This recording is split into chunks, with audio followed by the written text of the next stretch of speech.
Terima kasih Ibu Mari Panusu atas waktunya. Bagaimana Ibu Mari melihat perjalanan B20 Indonesia selama tahun 2022 ini? Menurut saya cukup baik. Saya sudah mengikuti dari awal proses ini dan sebetulnya mereka sudah mulai dari tahun lalu ya. Dan begitu tiga tema dari G20-nya Indonesia diumumkan, mereka sudah langsung menggunakan tiga topik utama, health, digital, dan energy, and sustainable infrastructure untuk membuat task force yang mereka kembangkan di dalam B20-nya. Tentu dengan kerjasama dengan anggota Business 20 yang dari negara-negara lain. Kalau saya lihat sih sangat bagus ya cara menyiapkannya dengan substansi. Jadi bagi tugas untuk substansi dengan menggunakan teman-teman yang bisa menggunakan resources untuk menyiapkan substansinya. Misalnya PwC yang menyiapkan bahan dan latar belakang untuk energy transition and sustainable infrastructure ya. Dan mereka melibatkan BUMN maupun swasta dengan baik.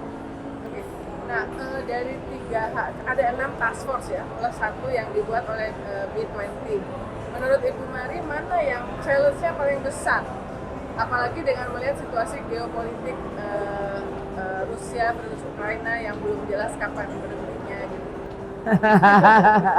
Mungkin yang paling challenging energi ya, karena dengan adanya krisis perang itu kan terjadinya di awal tahun ya. Sebetulnya waktu di awal sebelum terjadinya perang itu bayangannya lebih kepada bagaimana kita transisi ke renewable energy dan seterusnya. Tapi begitu terjadi perang, kan harga energi naik, ketidakpastian meningkat, sehingga isu transition menjadi sedikit rancu ya. Dan juga financing menjadi isu dengan semuanya kesedot untuk membantu Ukraine ya. Jadi mungkin itu salah satu yang challenging. Tapi walaupun itu challenging, ternyata kalau saya ikutin sih pembahasannya dari awal sampai dengan tadi barusan kita juga ada sesi mengenai energy transition dan sustainable infrastructure. Saya lihat minimal mereka berhasil untuk mengumpulkan semua pihak, termasuk pemerintah, termasuk pihak seperti kita, Bank Dunia, untuk urun rembuk sebetulnya frameworknya itu seperti apa, policy yang harus dilakukan seperti apa, private sector perlunya apa, government perlu melakukan apa, international support itu seperti apa. Minimal frameworknya menurut saya relatif baik ya yang mereka kembangkan. Namun untuk implementasi dalam keadaan ini cukup sulit. Saya rasa topik satu lagi yang sangat challenging adalah trade and investment. Karena kita tahu lah ya, ini ada geopolitical tension antara Amerika dan Tiongkok yang mengganggu pembahasan mengenai global value chain dan seterusnya di dalam recovery. Dan menurut saya ini sangat challenging karena kita juga tidak melihat bagaimana ini akan terselesaikan. Termasuk Amerika sepertinya mendorong apa yang disebut friendshoring atau onshoring. Jadi dia ingin lebih banyak mendorong relokasi balik ke Amerika atau ke tempat-tempat lain yang dimana mereka merasa mempunyai hubungan gitu ya. Dan ini merusak tatanan global value chain yang berdasarkan efisiensi. Jadi sekarang global value chain ini akan tergantung bukan hanya terhadap efisiensi, tapi juga kepada geopolitik, security, dan resilience. Jadi ujung-ujungnya menurut saya apa yang akan terjadi adalah harga akan menjadi lebih mahal. Ya. Nah, B20 dari segi penyelenggaraan sukses lah ya. Kita juga lihat dari setiap acaranya sampai di summit kali ini. Seberapa optimistis Ibu Mari bahwa masukan-masukan dari B20 ini akan mempengaruhi G20 summitnya? Mungkin di beberapa hal ada pengaruhnya ya. Mungkin yang konkret yang kita bisa lihat kalau ditanya konkret ya, karena yang diinginkan sebetulnya oleh Presiden Jokowi kalau saya tidak salah, dia ingin yang konkret di luar hasil yang kita bilang high level ya, komitmen untuk kerjasama menghadapi krisis misalnya, ya itu kan ya, level-level tinggi di track keuangan. Ada juga isu-isu mengenai taxation dan seterusnya. Tapi kalau kita bicara konkret, mungkin ya yang akan terjadi dua hal yang ada kaitannya dengan B20. Satu menurut saya adalah yang di health ya, di health sector. Memang yang dihasilkan oleh G20 itu adalah financing facility untuk pandemic preparedness and response. Dan itu bagus karena dananya datang dari banyak negara, termasuk Indonesia, termasuk Tiongkok dan Amerika ya. Tapi di sini juga ada kaitannya dengan keinginan untuk membangun health infrastructure lebih luas, termasuk vaksin production, testing equipment dan seterusnya, yang di situ masuk ke ranah private sector ya. Jadi bawasan ada pertemuan antara Menteri Kesehatan dan Menteri Keuangan dan juga melibatkan private sector. Mungkin ini ke depannya saya lihat mungkin akan ada tindak lanjutnya, dan bahkan besok kita bisa lihatlah berapa proyek-proyek real yang muncul. Yang kedua di bidang energi, yang kita tahu tengah lagi banyak yang ingin dicapai untuk energy transition, termasuk menutup coal fire power plant sebelum waktunya ya, dan ada dana yang untuk membiayai itu, dan kemudian transisi ke renewable energy. Nah ini semua diharapkan beberapa negara itu bisa akan mempunyai program energy transition, jelas apa yang dilakukan, jelas ada dananya, dan private sector maupun government maupun international financial institutions seperti ADB, seperti EBRD masuk ke situ ya. Dan yang sudah diumumkan itu South Africa. South Africa kan anggota G20.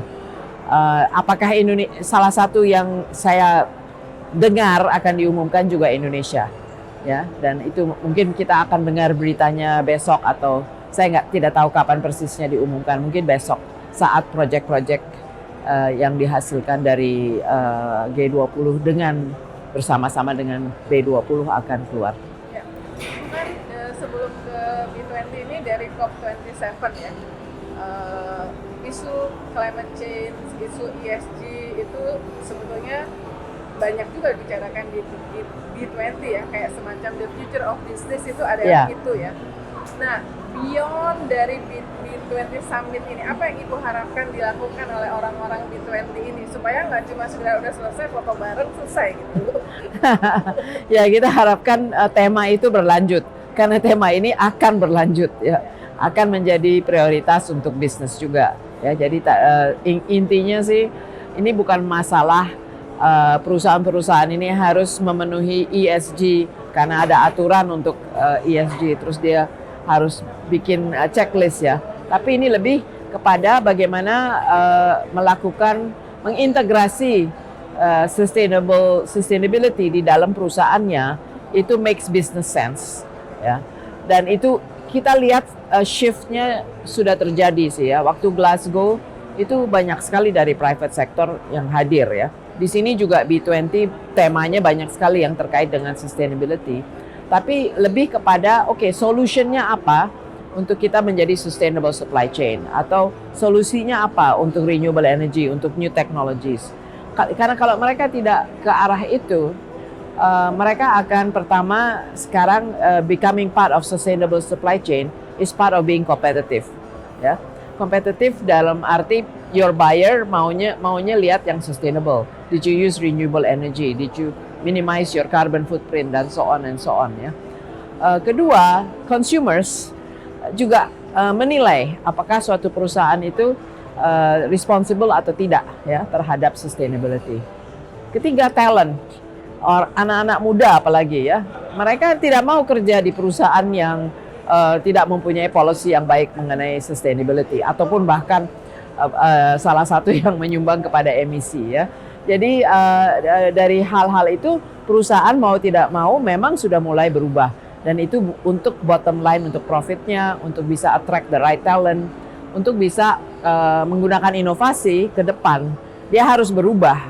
Mau tidak mau dia harus berubah untuk lihat bagaimana secara ke depan dia harus sustainable, but it's also opportunity. Dia harus melihatnya sebagai opportunity untuk innovate.